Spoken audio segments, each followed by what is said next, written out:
بسم اللہ الرحمن الرحیم۔ ساتویں تراویح کے چند اہم نکات۔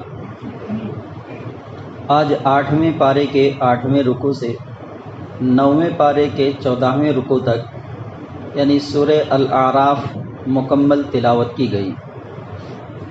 سب سے پہلے حضور صلی اللہ علیہ وآلہ وسلم کو تسلی دی گئی کہ اس کتاب سے متعلق تمہاری ذمہ داری صرف اتنی ہے کہ اس کے ذریعے لوگوں کو خبردار کرو تاکہ اللہ کی حجت ان پر تمام ہو جائے۔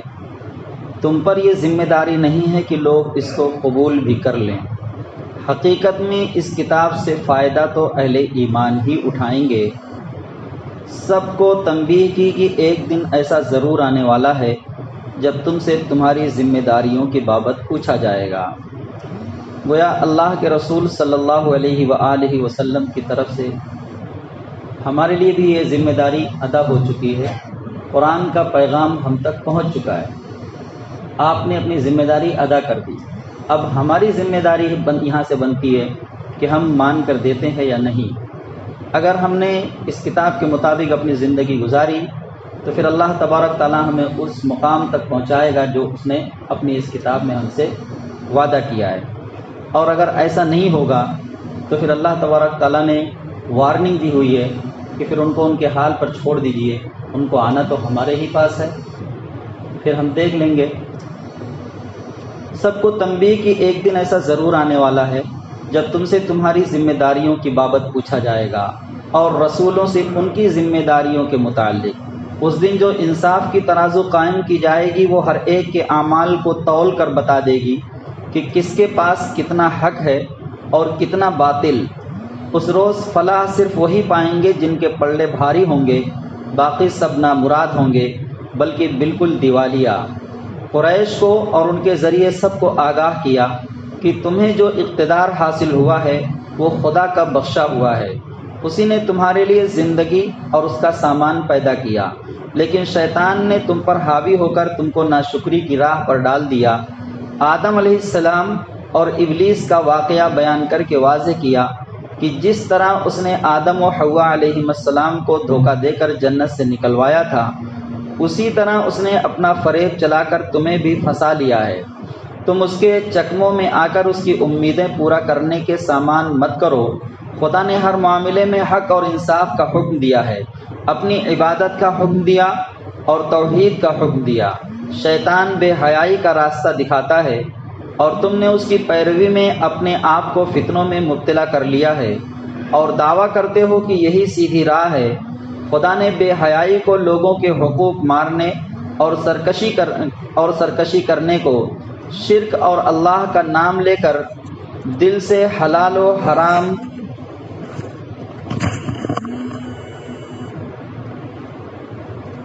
شرک اور اللہ کا نام لے کر دل سے حرام اور حلال بنا لینے کو حرام ٹھہرایا۔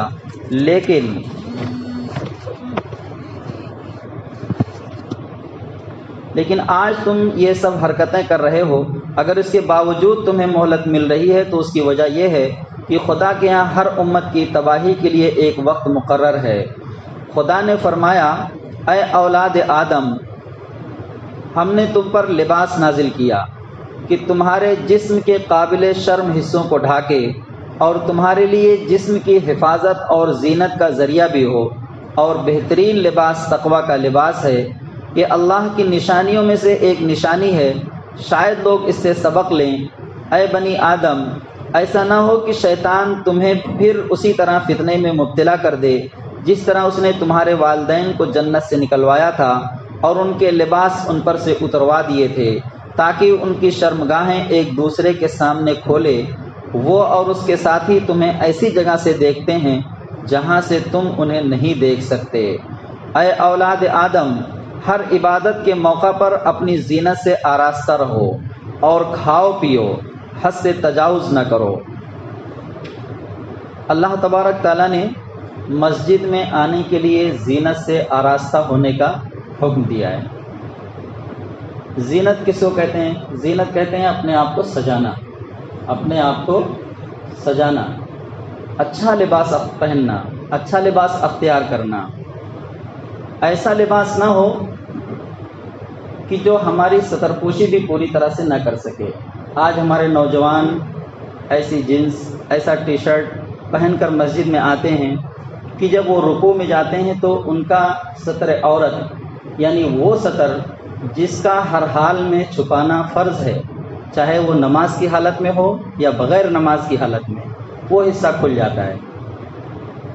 وہ حصہ کھل جانے کے بعد پھر نماز باقی نہیں رہ جاتی، اتنا ذہن میں رکھ لیں۔ تو خاص طور سے اول تو ہمیں ہر وقت ایسا لباس پہننا چاہیے جو پوری طرح سے ہماری سترپوشی کر سکے، لیکن ہم جب مسجد میں آ رہے ہیں تب تو ہمیں کم سے کم اس بات کا خیال ہی رکھنا چاہیے کہ ہمیں کیسا لباس پہن کر جانا ہے مسجد میں۔ اللہ تبارک ہمارا رب ہم سے چاہتا کیا ہے؟ ہم نماز پڑھنے کے لیے آئے ہیں، کس کے لیے؟ اپنے آپ کو، اپنے دل کو خوش کرنے کے لیے یا اپنے رب کو راضی کرنے کے لیے؟ اگر ہم اپنے رب کو راضی کرنے کے لیے نماز پڑھنے کے لیے آئے ہیں تو ہمیں اس انداز میں یہاں آنا ہے جیسے وہ ہمیں دیکھنا چاہتا ہے۔ وہ ہمیں کس انداز میں دیکھنا چاہتا ہے یہ کتاب ہمیں بتا رہی ہے۔ اللہ تبارک تعالیٰ کہتے ہیں کہ زینت اختیار کر کے آؤ، اچھے کپڑے پہن کر آؤ، جو باادب ہو، سلیقہ مند ہو، جس کو آپ پہن کر دوسری جگہ جانے میں شرم محسوس نہ کریں۔ ایسا گھٹیا لباس پہن کر مسجد میں نہ آئیں۔ یہ کتاب ہمیں اس بات کا حکم دے رہی ہے۔ اے اولاد آدم، ہر عبادت کے موقع پر اپنی زینت سے آراستہ رہو اور کھاؤ پیو، حد سے تجاوز نہ کرو۔ اللہ حد سے بڑھنے والوں کو پسند نہیں فرماتا۔ اے نبی صلی اللہ علیہ وآلہ وسلم، ان سے کہہ دو، کس نے اللہ کی اس زینت کو حرام کر دیا ہے جسے اللہ نے اپنے بندوں کے لیے نکالا یعنی بنایا تھا، اور کس نے خدا کی بخشی ہوئی پاک چیزیں ممنوع کر دی؟ کہو یہ ساری چیزیں دنیا کی زندگی میں بھی ایمان لانے والوں کے لیے ہیں، اور قیامت کے روز تو خالصتاً انہی کے لیے ہوں گی، کیونکہ وہی وفادار ہیں۔ اس طرح ہم اپنی باتیں صاف صاف بیان کرتے ہیں ان لوگوں کے لیے جو علم رکھنے والے ہیں۔ اے نبی صلی اللہ علیہ وآلہ وسلم، ان سے کہو، میرے رب نے جو چیزیں حرام کی ہیں وہ یہ ہیں: بے شرمی کے کام، خواہ کھلے ہوں یا چھپے، اور گناہ اور حق کے خلاف زیادتی، اور یہ کہ اللہ کے ساتھ تم کسی کو شریک کرو جس کے لیے اس نے کوئی سند نازل نہیں کی، اور یہ کہ اللہ کے نام پر کوئی ایسی بات کہو جس کے متعلق تمہیں علم نہ ہو کہ وہ حقیقت میں اسی نے فرمائی ہے یا نہیں۔ مقام اعراف سے جو جنت اور دوزخ دونوں کے درمیان ایک جگہ ہوگی، ایک گروہ کو دوزخ اور جنت دونوں کا مشاہدہ کرایا جائے گا تاکہ وہ دیکھ لیں کہ خدا نے رسولوں کے ذریعے جن باتوں کی خبر دی تھی وہ سب پوری ہوئی۔ اعراف والے جنت والوں کو مبارکباد دیں گے اور اہل دوزخ کو ملامت کریں گے۔ اہل دوزخ اہل جنت سے درخواست کریں گے کہ وہ ان پر کچھ کرم کریں اور ان پر تھوڑا سا جنت کا پانی ڈال دیں، اور جو رزق انہیں ملا ہے اس میں کچھ انہیں بھی دے دیں۔ اہل جنت جواب دیں گے کہ اللہ نے دونوں چیزیں قرآن کا انکار کرنے والوں پر حرام کر دی ہیں۔ اللہ کی طرف سے اعلان ہوگا، جنہوں نے دنیا میں خدا کی باتوں کو نظر انداز کر دیا تھا، آج خدا نے ان کو نظر انداز کر دیا۔ کفار اپنی بدبختی اور محرومی پر افسوس اور حسرت کے سوا کچھ نہ کر سکیں گے۔ اعراف ایک مقام کا نام ہے جو جنت اور دوزخ کے بیچ کا حصہ ہے۔ اس میں یہاں تو سیر کرانے کی بات کی گئی ہے، دوسری جگہ پر یہ بات بھی آئی کہ کچھ ایسے لوگ رہیں گے جن کے اعمال برابر سرابر ہوں گے، یعنی نیکیاں اور برائیاں برابر ہوں گی۔ ان کو وہاں پر کچھ دنوں کے لیے رکھ دیا جائے گا، پھر وہ اللہ کی رحمت سے جنت میں داخل کیے جائیں گے۔ لیکن آپ اندازہ لگائیں کہ رزلٹ آنے والا ہو اور معاملہ ایک دم برابر سرابر ہو تو حالت ہماری کیا بنے گی؟ خدا جانے پاس ہوں گے یا فیل۔ جب اس کیفیت پہ معاملہ رہے گا تو اندازہ لگائیں کہ کیا حالت رہے گی۔ تو بہرحال جنت اور دوزخ کا معاملہ ایسا ہے کہ جنت والے دوزخیوں کو دیکھیں گے اور دوزخ والے جنتیوں کو دیکھیں گے۔ تبھی تو یہ سوال ہوگا نا، کچھ ہمارے اوپر بھی پانی ڈال دیں جنت کا، یا کچھ نعمتیں ہمیں بھی دے دیں۔ اور سورہ مدثر میں تو اللہ تبارک تعالیٰ نے بالکل ان کی بات چیت کا نقل کیا ہے کہ جنتی جو ہے سوال کریں گے تمہیں کون سی چیز دوزخ میں لے گئی، تو جواب دیں گے کہ ہم یہ فلاں فلاں فلاں کام نہیں کرتے تھے، جس کی وجہ سے ہم جہنم میں آئے ہیں۔ اس بات سے آگاہ کیا کہ پیدا کرنا اور لوگوں کو حکم دینا، کیا کریں کیا نہ کریں، سب خدا کا حق ہے، بس امید ہو یا نہ امیدی ہر حالت میں اسی کو پکارو۔ زمین میں وہ کام نہ کرو جس سے فساد پھیلے، قیامت ضرور آنی ہے۔ موت کے بعد زندگی کا مشاہدہ تم خود اس دنیا میں برابر کر رہے ہو کہ وہ مردہ زمین کو بارش سے زندہ کرتا ہے۔ خدا نے تو ہر پہلو سے اپنی نشانیاں واضح کر دی ہیں۔ نوح علیہ السلام، ہود، صالح، لوط اور شعیب علیہ السلام کی قوموں کے حالات سنائے۔ یہ اس بات کا تاریخی ثبوت ہیں کہ جو قومیں زمین میں فساد پھیلاتی ہیں اور اپنے رسول کی دعوت کو جھٹلا دیتی ہیں، اللہ تعالیٰ آخرکار انہیں مٹا دیتا ہے۔ ظالم قوموں کو تباہ کرنے کا خدا کا کیا طریقہ ہے، اسے تفصیل سے بتایا کہ کبھی ایسا نہیں ہوا کہ ہم نے کسی بستی میں نبی بھیجا اور اسی بستی کے لوگوں کو پہلے تنگی اور سختی میں مبتلا نہ کیا ہو، اس خیال سے کہ شاید وہ عاجزی اختیار کریں، پھر ہم نے ان کی بدحالی کو خوشحالی میں بدل دیا۔ کل کے خلاصے میں بھی یہ بات آئی تھی کہ نبی کی دعوت پہلے پہنچائی جاتی ہے، یعنی حجت تمام کی جاتی ہے، اس کے بعد پھر جب قومیں مان کر نہیں دیتی ہیں تو کچھ سختیاں ان کے اوپر کی جاتی ہیں، اللہ تبارک تعالیٰ کی طرف سے وہ سختی میں وہ قوم مبتلا کی جاتی ہے۔ اگر یہاں سے بھی وہ اپنے آپ کو نہیں لوٹاتی ہے تو پھر اللہ تبارک تعالیٰ اس قوم کو خوشحالی میں مبتلا کر دیتا ہے، اور یہ خوشحالی اس کے لیے بالکل اس شکاری کے گل کے مانند ہے۔ جیسے جب مچھلی جو ہے گل کو پکڑ لیتی ہے تو شکاری کیا کرتا ہے، اپنے دھاگے کو، اپنی رسی کو وہ ڈھیلا چھوڑ دیتا ہے تاکہ وہ پوری طرح سے اس کو نگل لے، اور جب شکاری کو یہ یقین ہو جاتا ہے کہ اب یہ مچھلی جو ہے گل کو پوری طرح سے اپنے اندر لے چکی ہے، تب پھر اس کے بعد وہ کھینچنا شروع کرتا ہے۔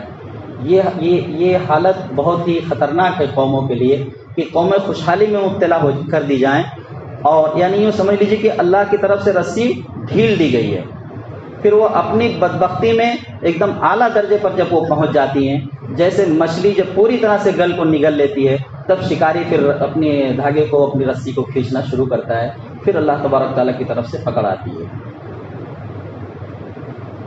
تو کوئی اگر اللہ تبارک تعالیٰ نے انفرادی طور پر کسی کو خوشحالی میں مبتلا کیا ہوا ہے تو وہ یہ نہ سمجھے کہ میرے اوپر اللہ کی رحمت ہی برس رہی ہے۔ یہ ایک آزمائش کا ایک بہت خطرناک صورتحال ہے آزمائش کی، کہیں ایسا نہ ہو کہ ہمارے لیے رسی ڈھیل دی گئی ہو۔ تو دونوں حالت، اگر ہم پریشانی میں یا تنگی میں مبتلا کیے گئے ہیں تو ہمیں اس پر اللہ کا صبر کے ساتھ جو ہے اللہ کی طرف ہمیں رجوع ہونا چاہیے، صبر کے ساتھ اللہ سے جو ہے مانگتے رہنا چاہیے، اور اگر اللہ تبارک تعالیٰ نے ہمیں خوشحالی عطا کی ہے تو پھر ہم اس کا شکر ادا کریں، اور شکر کے ساتھ ہم جو بھی اس کے احکام ہیں اس پر عمل کرنے کی ہمیں کوشش کرنی چاہیے۔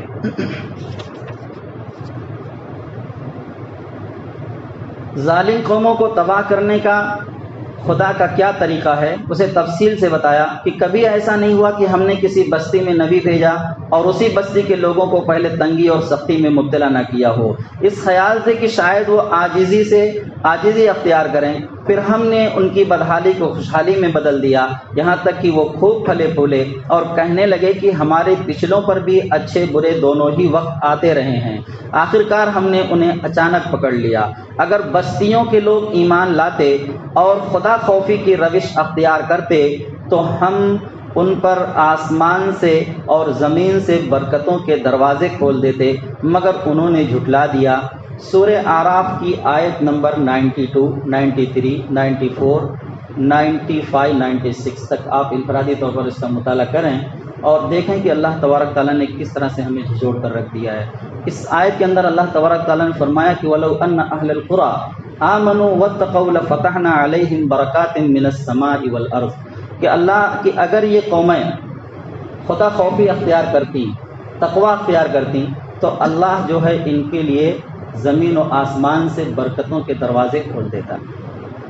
اگر کوئی انفرادی طور پر یہ عمل کرتا ہے تو اللہ تبارک تعالیٰ انفرادی طور پر اس کو نوازیں گے، اگر قومیں اجتماعی طور پر یہ عمل کرتی ہیں تو پوری قوم جو ہے نوازی جائے گی، برکتوں کے دروازے اس کے لیے کھول دیے جائیں گے، یہ اللہ کا وعدہ ہے۔ جیسے سورہ نحل میں اللہ تبارک تعالیٰ نے کہا کہ من عامل صالحا من ذکر او انثی وهو مؤمن فَلَنُحْيِيَنَّهُ حَيَاةً طَيِّبَةً کہ جو بھی عمل صالح کرے گا، جو بھی نیک عمل کرے گا، شرط وہاں پر یہ لگائے گی، بس شرط یہ ہے کہ وہ مومن ہو، چاہے وہ مرد ہو یا عورت وہ عمل کرنے والا، اللہ تبارک تعالیٰ اسے پاکیزہ زندگی بسر کرائیں گے۔ اب پاکیزہ زندگی، پاکیزہ ایک ایسا لفظ ہے جس کے اندر سکون کی ہر چیز اس کے اندر شامل ہے۔ یہ اللہ کا وعدہ ہے۔ کیا اللہ کا وعدہ جھوٹا ہو سکتا ہے اپنے بندوں کے لیے؟ ہرگز نہیں۔ تو اگر قومیں یہ کام کریں گی تو قوموں کو اللہ تبارک تعالیٰ سکون کی زندگی عطا کریں گے، بے خوفی کی زندگی عطا کریں گے، پاکیزہ زندگی بسر کرائیں گے۔ آج ہماری حالت کیا بنی ہوئی ہے، ہم اندازہ لگائیں، اپنے اعمال کو دیکھیں اور اس کے جو نتائج ظاہر ہو رہے ہیں اس نتائج کو دیکھیں۔ پاکیزہ زندگی میں سب سے اہم مقام، سب سے اہم بات جو ہے وہ ہے بے خوفی کی زندگی۔ آپ کے پاس دنیا بھر کی دولت پڑی ہوئی ہو، ہر قسم کا سامان آرائش آپ کے پاس موجود ہو، لیکن اگر کسی خوف میں آپ مبتلا ہیں تو بتائیے وہ جو آرام اور سکون کی آسائش کی چیزیں آپ کے گھر میں موجود ہیں وہ آپ کو سکون پہنچا سکیں گی؟ ایک خوف طاری ہے کسی بھی چیز کا، پھر کتنا بھی سامان آپ کے پاس بھرا ہوا ہو سکون کا، لیکن وہ آپ کو سکون نہیں دے سکتی ہیں۔ تو سب سے بڑی چیز پاکیزہ زندگی کے تعلق سے جو ہے وہ کیا ہے؟ بے خوفی۔ اللہ تبارک تعالیٰ بے خوف کی زندگی بسر کرائیں گے۔ پھر آج ہماری زندگی کیسے بسر ہو رہی ہے؟ کیا آج لوگ اس سے بے خوف ہو گئے ہیں کہ ہماری پکڑ اچانک ان پر رات کے وقت جب وہ سو رہے ہوں یا دن کے وقت جو اپنے کھیل میں مصروف ہوں نہیں آ جائے گی؟ اللہ کی پکڑ سے وہی قوم بے خوف ہوتی ہے جو تباہ ہونے والی ہوتی ہے۔ اللہ کے خوف سے وہی قوم، اللہ کی پکڑ سے وہی قوم بے خوف ہوتی ہے جو تباہ ہونے والی ہوتی ہے۔ بہت ہی خطرناک آیت ہے، ایک دم جھنجھوڑ دینے والی۔ کریں سورہ اعراف کی آیت نمبر 92 سے 5 آیتوں کا۔ ہمارا جو پورا اس وقت کا ہمارے جو حالات ہیں نا وہ اللہ تبارک تعالیٰ نے ان آیتوں کے اندر کھول کر رکھ دی ہیں۔ ہم کیسے بے خوف ہو گئے ہیں؟ اذانیں ہوتی رہتی ہیں، ہمارے کان تک آواز آتی ہے، لیکن نہ ہم اپنا بستر چھوڑ پاتے ہیں، نہ ہم اگر نوجوان ہیں کھیل کود میں اگر مگن ہیں تو ہم اپنے کھیل کو نہیں روک پاتے ہیں، اگر بوڑھے ہیں تو مسجد تک نہیں پہنچ پاتے ہیں۔ یہ ہیں ہمارے حالات، ایسے بے خوف ہو گئے ہیں ہم۔ تو کیا یہ بے خوفی ہمیں اللہ کی پکڑ کی طرف راغب نہیں کر رہی ہے؟ اللہ کی پکڑ سے وہی قوم بے خوف ہوتی ہے جو تباہ ہونے والی ہو۔ حضرت موسیٰ علیہ السلام اور فرعون کی سرگزشت بیان کی کہ فرعون نے حضرت موسیٰ علیہ السلام کو شکست دینے کے لیے تمام ہتھ کنڈے استعمال کیے جو اس کے اختیار میں تھے۔ اس نے جادوگروں کو اکٹھا کیا، بنی اسرائیل کے بیٹوں کو قتل کیا، بیٹیوں کو لونڈیاں بنایا اور زبردست اقتدار کا مظاہرہ کیا، مگر انجام کیا ہوا؟ ہم نے ایسا انتقام لیا کہ لاؤ لشکر کے ساتھ سمندر میں غرق کر دیا، اور جن لوگوں کو کمزور بنا کر رکھا گیا تھا ان کو مشرق و مغرب کا بادشاہ بنا دیا۔ یعنی جب قومیں اللہ کے حکموں کو مان کر دیتی ہیں تو پھر سامنے مد مقابل کتنا ہی طاقتور دشمن کیوں نہ ہو، پھر وہ کچھ بگاڑ نہیں سکتا اس کا۔ فرعون کتنا طاقتور تھا موسیٰ علیہ السلام کے سامنے؟ ان سے پہلے، موسیٰ علیہ السلام سے پہلے بنی اسرائیل کے بچوں کو وہ قتل کر دیا کرتا تھا، پیدا ہونے والے بچوں کو قتل کر دیا کرتا تھا اور بچیوں کو چھوڑ دیا کرتا تھا تاکہ خدمت گزاری کے لیے۔ لیکن موسیٰ علیہ السلام کے مبعوث ہونے کے بعد، نبی بنائے جانے کے بعد، جب قوموں نے توبہ استغفار کیا، اللہ کی طرف رجوع ہوئی، تو پھر فرعون جیسا بادشاہ بھی مقابلے میں نہیں آ سکا۔ اللہ تبارک تعالیٰ کی مدد سے اتنا طاقتور شخص لشکر کے ساتھ، ماں اپنے لشکر کے ساتھ دریا میں اللہ تبارک تعالیٰ نے ڈبا دیا۔ کئی جگہ پر قرآن کے اندر اس واقعے کا ذکر ہے۔ اس نے جادوگروں کو اکٹھا کیا، بنی اسرائیل کے بیٹوں کو قتل کیا، بیٹیوں کو لونڈیاں بنایا اور زبردست اقتدار کا مظاہرہ کیا، مگر انجام کیا ہوا؟ ہم نے ایسا انتقام لیا کہ لاؤ لشکر کے ساتھ سمندر میں غرق کر دیا، اور جن لوگوں کو کمزور بنا کر رکھا گیا تھا ان کو مشرق و مغرب کا بادشاہ بنا دیا۔ ہمیں بھی چاہیے کہ ہم اللہ سے رجوع ہوں، اپنے گناہوں کی بخشش مانگیں، اور جو اللہ تبارک تعالیٰ نے ہمیں حکم دیا ہے اس پر ہم عمل کرنے کی کوشش کریں۔ اس میں سب سے پہلا حکم تو جو ہے نماز کا، یعنی آدمی ایمان لانے کے بعد جو سب سے پہلی چیز انسان کے اوپر فرض ہوتی ہے وہ کیا ہے؟ نماز۔ یہاں سے ہم اپنی زندگی کے رخ کو تبدیل کریں۔ سب سے پہلے ہم نماز کی پابندی شروع کریں، پھر اس کے بعد ایک ایک کر کے انشاءاللہ ہماری زندگی میں تبدیلیاں آئیں گی، اور ہم ایک ایسے انسان بن کر کھڑے ہوں گے جیسے ہمارا رب ہمیں دیکھنا چاہتا ہے۔ اگر کسی کی زندگی میں نماز نہیں ہے تو اس سے کسی بھی قسم کے خیر کی امید نہیں کی جا سکتی۔ وقتی طور پر اگر کوئی کچھ اچھا کام کر لے تو وہ الگ بات ہے، لیکن ہمیشہ کے لیے اس سے کوئی بہت اچھی امیدیں نہیں لگائی جا سکتی ہیں، خاص طور سے دین کے معاملے میں۔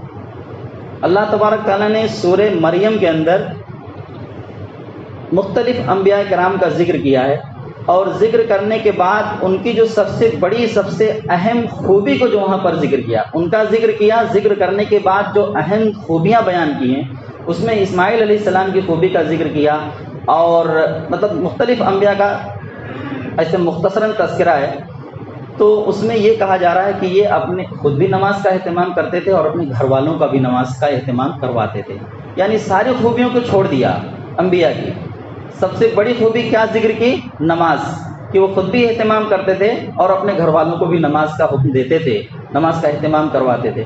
اور پھر اس کے بعد اللہ تبارک تعالیٰ نے کہا کہ ان کے بعد پھر ایسے ناخلف لوگ ان میں پیدا ہوئے جنہوں نے نمازوں کو ضائع کر دیا۔ فخلف من بعدهم خلف اضاعوا الصلاة واتبعوا الشهوات فسوف يلقون غیا، کہ پھر انہوں نے نمازوں کو ضائع کر دیا، ایسے ناخلف لوگ ان کی نسلوں میں پیدا ہوئے۔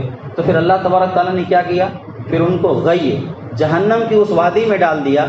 غی اس وادی کا نام ہے جس سے اور جہنم کی دوسری وادیاں پناہ مانگتی ہیں۔ بے نمازی کو وہاں ڈھکیل دیا گیا۔ بس یہ قرآن کی آیت ہے، فخلف من بعدهم خلف اضاعوا الصلاة واتبعوا الشهوات فسوف يلقون غیا۔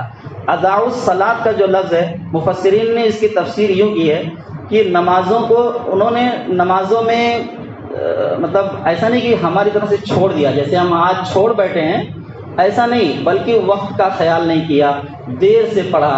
اس کو اضاعت صلاۃ میں لکھا ہے۔ ہم نے تو اپنی زندگی سے نماز کو نکال ہی دیا ہے۔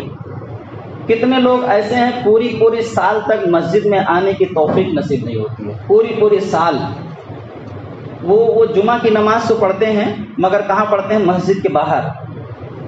مسجد میں آنے کی توفیق نہیں ہوتی۔ آئیں گے اس وقت جب نماز کھڑی ہونے والی ہوتی ہے، وہاں مسجد کے باہر جہاں چپل نکالا جاتا ہے وہاں ان کو جگہ ملتی ہے، وہیں نماز پڑھیں گے اور وہیں سے واپس چلے جائیں گے۔ وہ یہ سمجھتے ہیں کہ ہم نے تو اپنا فرض ادا کر دیا۔ اندازہ لگائیں کیسے ناخلف لوگ ہیں کہ اللہ کے گھر میں پورے سال آنے کی توفیق نہیں ہوتی، اور اس کے بعد ہم امید لگائے بیٹھے ہیں کہ ہم ہی تو جنت میں جانے والے ہیں اور باقی سارے لوگ جہنمی ہیں۔ کس خوش فہمی میں مبتلا ہیں ہم؟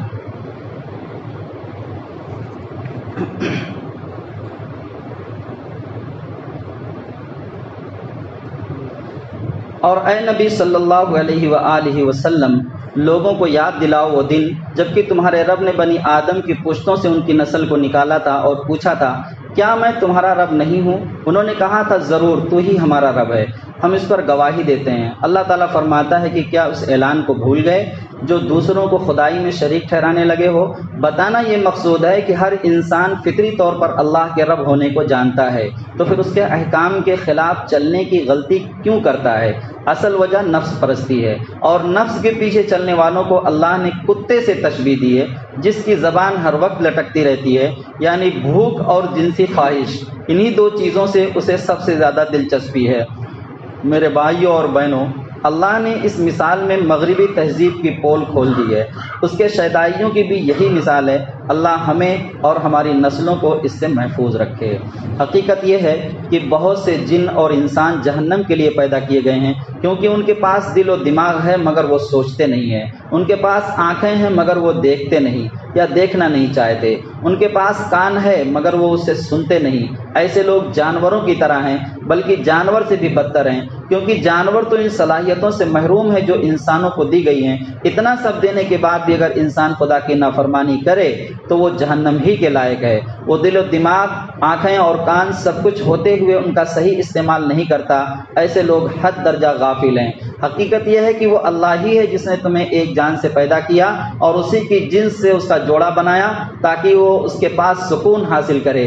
پھر جب عورت بوجھل ہو گئی تو مرد اور عورت دونوں نے مل کر اللہ سے دعا کی کہ اگر تو نے ہم کو اچھا سا بچہ دیا تو ہم تیرے شکر گزار ہوں گے۔ جب اللہ نے ان کو ایک صحیح سالم بچہ دے دیا تو وہ اس کی بخشش و عنایات میں دوسروں کو شریک ٹھہرانے لگے کہ یہ تو فلاں نے دیا ہے۔ کیسے نادان ہیں یہ لوگ کہ ان کو خدا کا شریک ٹھہراتے ہیں جو کسی چیز کو بھی پیدا نہیں کرتے بلکہ خود پیدا کیے جاتے ہیں، جو نہ ان کی مدد کر سکتے ہیں اور نہ آپ ہی اپنی مدد پر قادر ہیں۔ جن کو تم خدا کا شریک سمجھتے ہو، اگر تم انہیں سیدھی راہ پر آنے کی دعوت دو تو وہ تمہارے پیچھے نہ آئیں۔ تم خواہ انہیں پکارو یا خاموش رہو، دونوں صورتوں میں تمہارے لیے یکساں ہی رہیں گے۔ تم لوگ خدا کو چھوڑ کر جنہیں پکارتے ہو وہ محض بندے ہیں جیسے تم بندے ہو، ان سے دعائیں مانگ کر دیکھو، یہ تمہاری دعاؤں کا جواب دیں اگر ان کے بارے میں تمہارے خیالات صحیح ہیں۔ کیا یہ پاؤں رکھتے ہیں کہ ان سے چلیں؟ کیا یہ ہاتھ رکھتے ہیں کہ ان سے پکڑیں؟ کیا یہ آنکھیں رکھتے ہیں کہ ان سے دیکھیں؟ کیا یہ کان رکھتے ہیں کہ ان سے سنیں؟